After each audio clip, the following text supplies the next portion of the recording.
Hello everyone, I hope you are doing well. Welcome to this new video in which we'll talk about arrow functions. This is a different syntax for creating JavaScript functions. A normal JavaScript functions looks like this. You may also notice syntax where you have var myfunc equal to function. Now an arrow function looks like this. Here I store it in a constant and then on the right side of the equal sign. This is the syntax of the arrow function. A list of arguments is nothing, but it can contain arguments and then an arrow. So an equal sign and a greater than sign, then the body of the function. The function syntax arrow is a bit shorter than the normal syntax because it omits the keyword function. And this is also a huge advantage as it solves a lot of problems you have often encountered with it. If you have done any work with JavaScript, you probably know that the keyword this doesn't always refer to what you might expect when writing your code. When you use this in an arrow function, it will always retain its context and not change it at runtime. Now, let's move on to JS bin. Let's create a normal function, print my name like this. Now here, we can of course display the log name of the output console and the path name as an argument. Now we will write print my name and in it we will put our first name, Mathieu.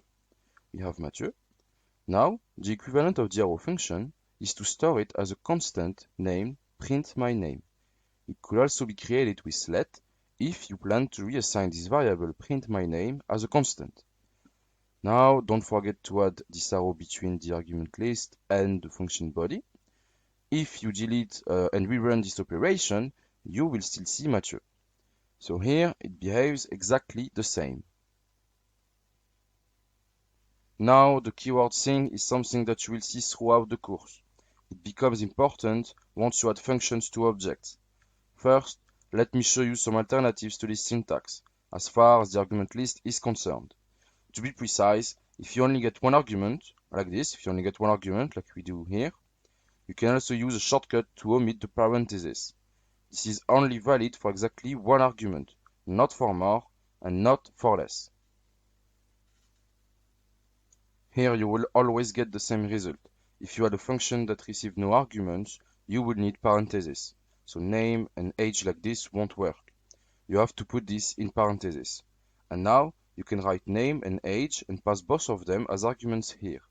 So these are two different syntaxes that you might see regarding arguments. There is also an alternative.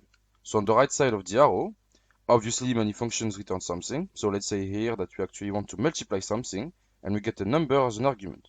Now we want to return the number 2. Obviously, what we can do is we can record by recording the results of the multiplication. So what is returned by multiply and pass the 2 here. If I now delete this and run it, we should see 4. If you have this case where everything you do in the body of your function is returned and you don't have any other code, you can omit the braces, write it on one line and the return keyword as well. This is a very short version of the writing of this function. It gets a little bit shorter if we take advantage of the shortcut to remove the parentheses surrounding the single argument. And now it always returns the result of this code. Here we simply omit the return keyword and we've omitted 2 of them. And we have a very concise way and short way to write a function that takes one or more argument and returns something. So here, deleting and running this still gives you 4. So that's all the syntax you can see, and the arrow function in general is something you will see a lot. You've seen the different syntaxes, you don't have to remember them all now, just know that there are different syntaxes, and if we use them next, they'll come back to you quickly. And you'll know why we use a data syntax. Thank you for watching, and I'll see you on the next video.